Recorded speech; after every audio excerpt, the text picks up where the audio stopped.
મહિલા સંસ્થાન દ્વારા ગણેશ સ્તુતિનો એક ઝઘડો કાર્યક્રમ રાખવામાં આવ્યો છે અને ત્યારબાદ ગમત ગુલાલનો પણ કાર્યક્રમ રાખ્યો છે. અહીંયા માનનીય શ્રી રાહુલ શાસ્ત્રીને વિનંતી કરી કે તમામ મહેમાનોને જે કાંડા બાંધી અને ત્યારબાદ આપણે એમનું સ્વાગત કરીશું.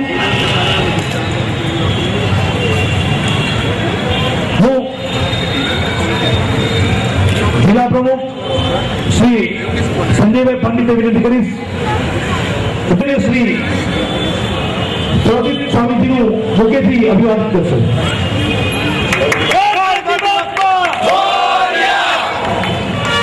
શહેર પ્રમુખ ભાઈ શ્રી સતીનભાઈ કોટકને વિનંતી અભિવાદન કરશે. વાઇસ પ્રેસિડેન્ટ ધર્મેન્દ્ર લાકાસણાને વિનંતી કરીશ કે તેઓ યુવા અગ્રણી અને વર્ષોથી અમને સહયોગ આપતા અમારા હમસફર કહી શકાયેલા શ્રી નવીનભાઈ ઝવેરી સાહેબને અભિવાદન કરશે. જોન પ્રેસિડેન્ટ શ્રી ચંદ્રભાઈ પાલવાને વિનંતી કરીશ આ ધર્મની બીજા પધાર્યા છે ત્યારે હું સ્વામીજીને વિનંતી કરીશ જો અમને શબ્દો વડે બે આશીર્વાદ આપશે.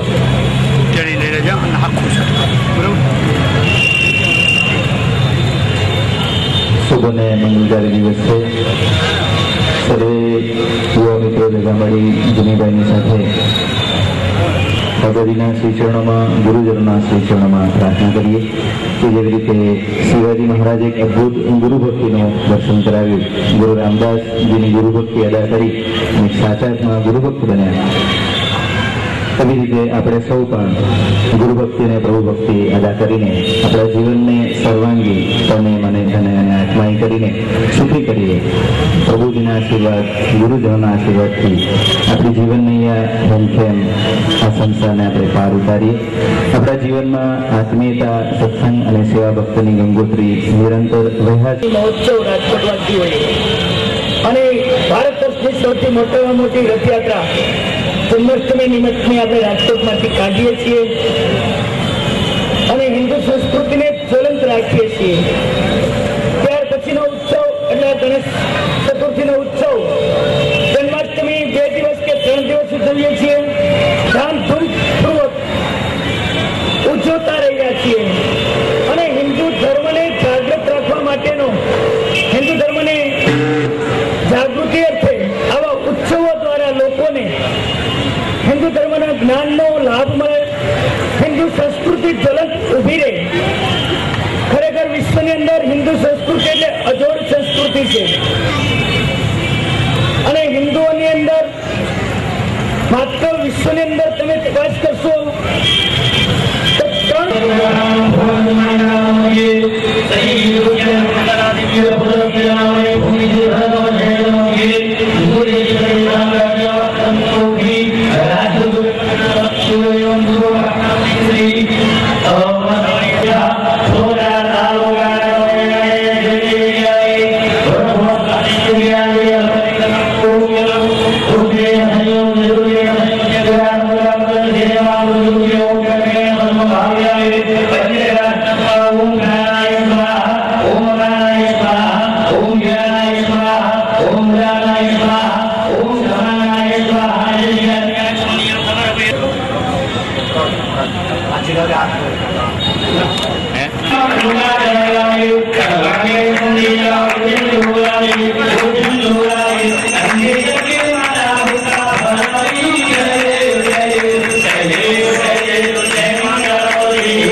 विघ्न विनायक हे गणनायक विघ्न विनायक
કઈ સહેલી વાત નથી.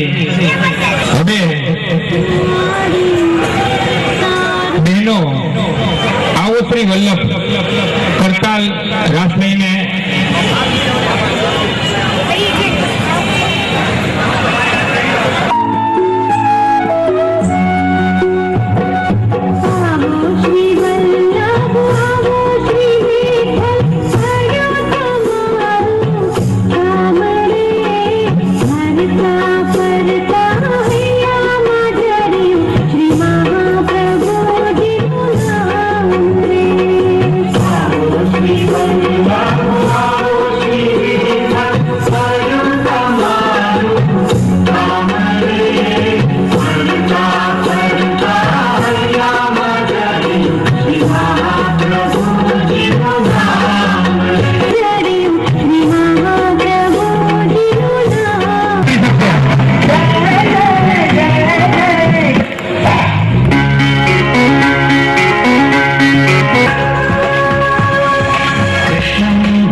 तुम्हारो दर्शन में राम देवता जय जय।